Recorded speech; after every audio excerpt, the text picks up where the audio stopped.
Hey Canucks fans, let's talk about tonight's game, the remaining Canucks games, and the future of Travis Green.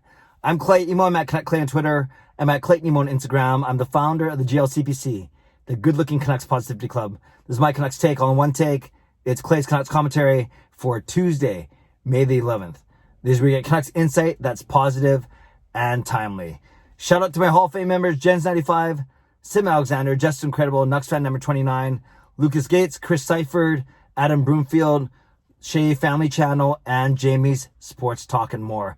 Thanks for your support, as always, and thanks to the support of all members of all levels. You're listed in my video description. If you want to become a member of the CCC Crew, press the join button underneath this or any of my videos or on the memberships tab on my YouTube channel. Thanks to everyone who joined Parker and me for Canucks After Dark. It was episode number 5 last night. Really fun episode. We had a great discussion on a myriad of topics, and maybe we launched the start of a brand new segment called Don't Do That. It was pretty funny. We were talking about taking pictures of Jim Benning when he was shopping, or not liking or subscribing to our channel, or making a franchise player like Jack Eichel upset. So a series of things where we basically said, don't do that. It was pretty funny. Parker clipped them and tweeted about it earlier today. I retweeted it. But yeah, maybe we're on to the start of something new. But check it out if you haven't checked it out already, either on YouTube or on your favorite pod. Why am I always almost getting hit by buses? Maybe it's where I park. Or check it out on YouTube or on your favorite podcast platforms. Okay, 3 things I want to talk about today. I want to talk about tonight's game. I want to talk about the remaining games. They just released new times for the remaining Canucks games. And then I want to talk about the future of Travis Green. So number 1, tonight's game. The only lineup change we know for sure, because Travis Green said as much, was Braden Holtby will start in net. No surprise, even though Thatcher Demko played very well last night. He's been playing well the past week. Back-to-back, nothing to play for from a standpoint of playoff ramifications. It makes sense to go back to Braden Holtby. And I expect, after tonight, there'll be 5 games left. With one more back-to-back, I expect to see Demko in 3 of them and Holtby in 2. But tonight, it is indeed Braden Holtby. And I kind of snuck it in there, but everyone knows the Canucks mathematically eliminated from the playoffs now with Montreal's, 1 point with their overtime loss to Edmonton yesterday. Now, even if the Canucks win out completely, and even if Montreal lose their final game, we'll wind up 1 point behind Montreal in the standings. But that's a big if. That's if Vancouver wins the remaining 6 games, the first of which is indeed tonight. So, Braden Holtby in net for the Vancouver Canucks. Jonah Gadjevich will not play yet. He's not ready. He just came off of quarantine, skated yesterday, probably participated in the game day skate today, but we won't see him until later this week at the earliest. So I expect maybe the exact same lineup, unless he really wants to get someone like Levy back in. But how do you take out a guy like Rathbone after the way he's been playing? So we'll see. We won't know until the actual warm-up, half an hour before the puck drop. But at least we know that Braden Holtby will be in net tonight for the Vancouver Canucks. Aside from that, a very good, solid effort. They got outshot yesterday, but and they got out face-offed. But overall, the Canucks played very well, and Hoglander obviously with his 2 goals. Interesting, a lot of talk after the game. Should Travis Green have put out Hoglander somewhere in those final 2 minutes? I know there are a couple icings in there that made it not so easy to make a line change, but should he have found a way to get Hoglander out to potentially his first career hat trick? And that was my initial sentiment. Then I had a few people saying, well, no, you don't want to get your first hat trick in that fashion into an empty net. You want to get more of a real hat trick.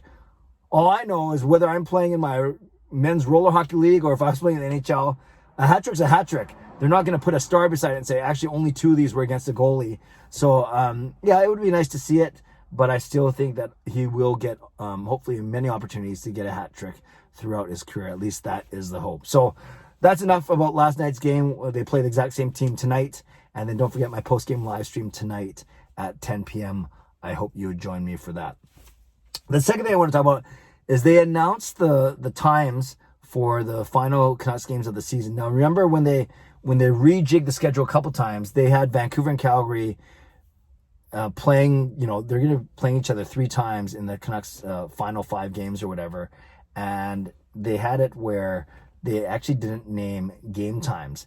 And even back 2 months ago, or about a month and a half ago, we speculated it's because either A, they might not even play them, or B, that they would factor in playoff timing. I think that's what's happening when you see that, when you hear about some of these times. Okay, so the Canucks play in Winnipeg tonight at 6 p.m.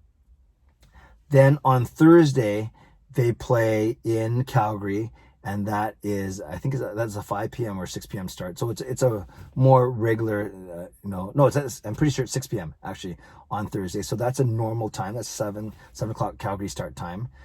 Then on Saturday, the Canucks play their final game of the season against Edmonton, and that's in Edmonton, and that is a 12:30 start in Edmonton.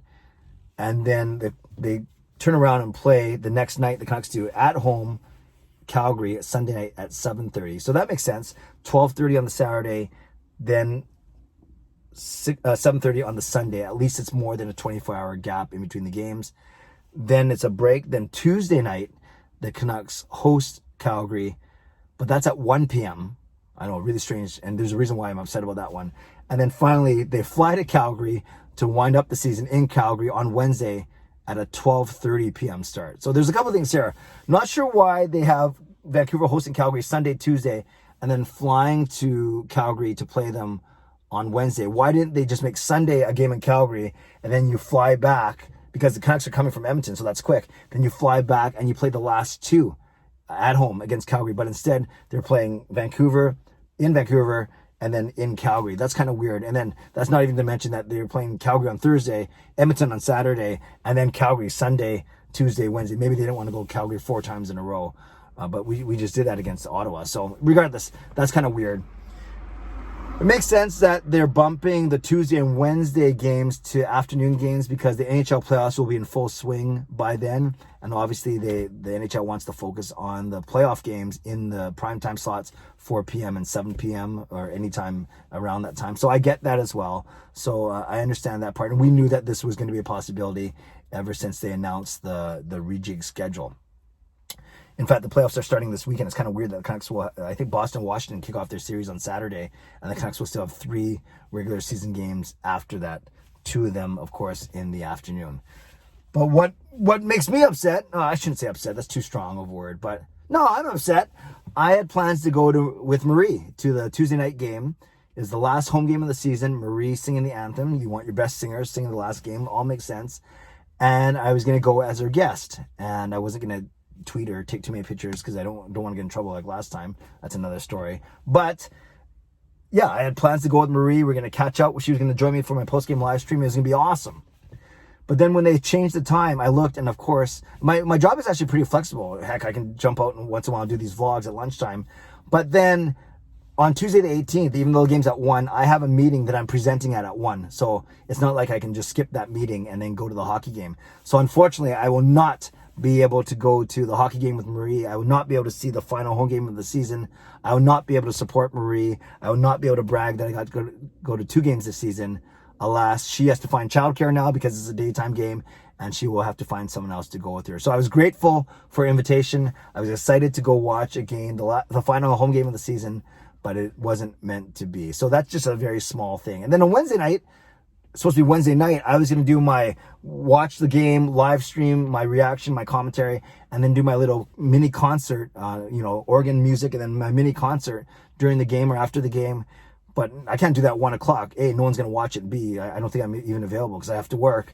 So I'm going to do that on Sunday night. So this Sunday night, when the Canucks play in Calgary, they're hosting Calgary at 7:30 on Sunday night, I will be doing a live play-by-play commentary, live stream, answering questions, and then doing my little mini concert from home on Sunday night. So that's something you can look forward to, and I'll talk about that a lot more as we go.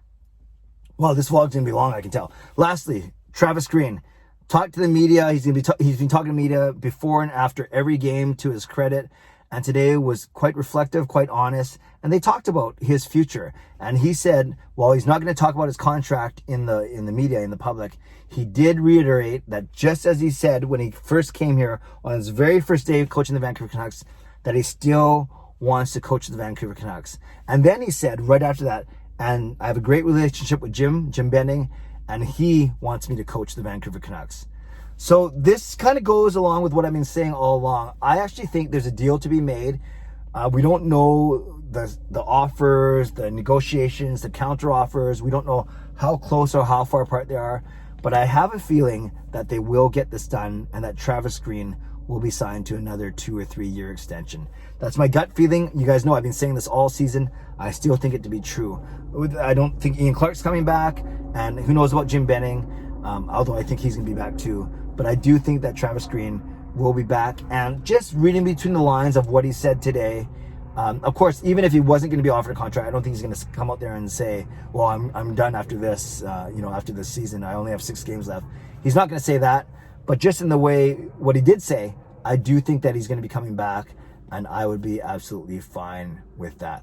But we shall see. Lastly, I'm going to do my annual hockey pool. It's not a traditional bracket pool, but it is a pick, a winner, Stanley Cup winner, MVP, Conn Smythe winner pool. I'll get that ready over the weekend, and I'll make sure that's available to everyone on this YouTube channel some way, somehow. Okay, Canucks fans, there's a lot there. Between Braden Holtby starting tonight, between some wacky start times for the Canucks' final games of the season, to Travis Green's future. Whatever you want to talk about, leave a comment below and leave your score prediction below. I said 4-2 yesterday. Canucks won 3-1. I'm going 4-2 again. I'm going to go 4-2 until the end of the season because I want to get it right one more time. I think I've only got it right one time this entire season. I pick the winner often, but I haven't picked the exact score. So 4-2 Vancouver. That's my score prediction. Leave a comment, leave your score prediction, and join me at 10 p.m. for my post-game live stream on YouTube. And finally, a lot of things today, a lot of things to announce. I'm doing resurrecting my Zoom chats tonight. I'll be speaking with the lovely and talented Katie Caldwell, a broadcaster, analyst, panelist, sometimes a Sportsnet host as well, hostess. So I look forward to chatting with her, and that should be up on my channel sometime tomorrow before noon. Okay, lots there. Leave a comment, subscribe if you'd like to, like this video if you'd like to, become a member of this channel if you'd like to. Stay safe, stay healthy, take care of yourselves, and take care of each other. Have a great day. See you at 10 p.m. post-game live stream tonight after hopefully a Canucks win 4-2. God bless, and go Canucks go.